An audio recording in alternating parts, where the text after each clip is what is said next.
Conversations that spark connections. This is Plugged In, the Volt Community Podcast. Okay, good morning. My name is Tina Sanders. I'm running for District 1 City Council member, and I'm very excited to be on the Plug In podcast. So we're going to power up Okay. and start by flipping the switch. Who are you and what current role do you play in the community? Okay, well, as you heard, I am Tina Sanders, and I'm just a community member, a constituent, someone that lives in the community, have a family, raising a family in the community, and doing things that I just love to do. People are my passion, and I just love being out in the community. That's awesome. So, what gets you out of bed every morning? What charges your battery? Being able to serve.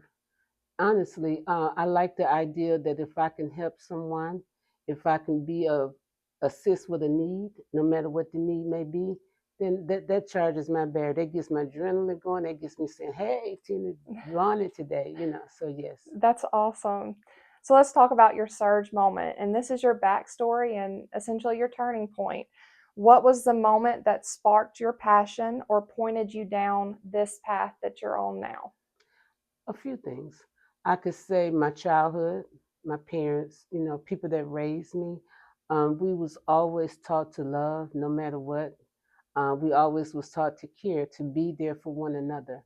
By me being raised as an only child, I had the love of so many other families.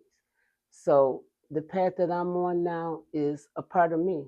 It's a part of my upbringing. It's a part of just what I love to do. Was there a jolt? And this could be an experience, a challenge, or even a person that lit the fuse for your journey. It's a few things. What I do, I have a nonprofit organization called No More Tears.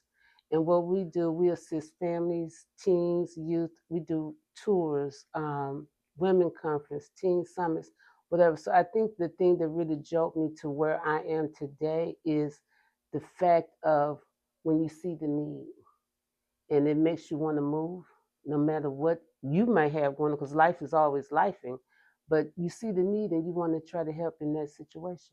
You're obviously wired for this. Yes. Let's talk about your personal drive. What keeps your energy flowing when things get tough? You know what, God, I have to say, before when my eyes open, I thank Him. And the fact of it being that I know that the things that I do, the places that I go, and the service that I provide is only Him. So whatever I might have going on, I know that He's gonna always provide and come through. Volt Media Group's Plugged In podcast is brought to you by Radney Smith Funeral Home and Frontline Off-Road in Sylacauga. When things get chaotic, how do you stay grounded? Music. Music. Music and water. I love sitting by water. Give me a good book. Sometimes I might not can say what I feel, but I can journal, and that would help me write my book here about a year or so ago because things I couldn't say because when you're always the helper, you don't supposed to have nothing going on. Yeah. So yeah, So you're writing a book? I did. Oh, you wrote a book. I wrote a book called Awesome. Moving in Grace. Wow. And you Yes. said it's coming out? It's out already. Out already. And where can Yes. people purchase that? On Amazon. On It's on Amazon. Yes. That's awesome. Yes. So if someone looked behind the scenes, what's something about you that might surprise them? Something about me would be that she's the girl that always want to be the one in the background greasing the wheel. I don't need lights, camera, action. I do my work and in my organization. They always want to interview. I'm good.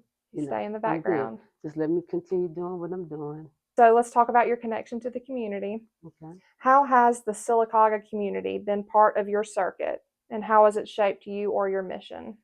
It's been, I've learned a lot from being in Sylacauga, being that I'm not originally from here, but being able to do things in the community, being able to assist in any way I can that people look once they found out who you are. And it's just amazing that you asked this question. One lady told me she Googled me. I had never heard, nobody's never told me this in my life. So I was like, huh? You know, So she told me she Googled me and that I was a great asset to the Sylacauga area. And I was like, oh, wow, thank you. Never heard anything like that in my life.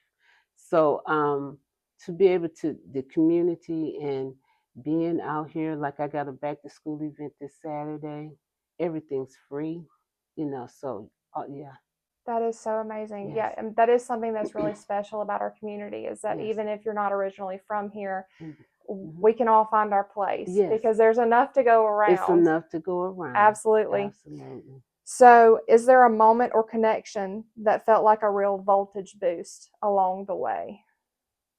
I think the fact of losing people close to you or seeing mothers. I always think about, like I said, I'm a mother of three, but I've adopted several. So the being out in the community and when you hear that mother's cry, it's a cry you never forget. So that makes me want to work harder, do more, prevent, always prevent if I can. What project, initiative, or idea are you currently charging up? Right now, I want to do more with the youth. I want to let them know of things that's more available to them, let them know there's more to life, and to be able to move forward without having to be outside per se. Expose them to things that they might not ever get exposed to. If you could leave our viewers with 2 to 3 sentences just to sum up anything about Tina that you want them to get to know about, what would you leave them with? The thing about Tina is that I love people. I love serving. I love working in the community. People are my passion, and that's had always been. The fact of I grew up, I was the only child, but it was so many other people around. You would never knew I was the only child. So I think the fact that knowing Tina, knowing that if you call her, she's coming, and she's gonna be there, die hard, true to the end. Well, thank you so much, Miss Tina, for being on the Plugged In podcast today. It was a joy to have you, and we wish you the best of luck. And thank you for the invite, and it's truly a pleasure to be here with you today. Volt Media Group's Plugged In podcast is brought to you by Radney Smith Funeral Home and Frontline Off Road in Sylacauga.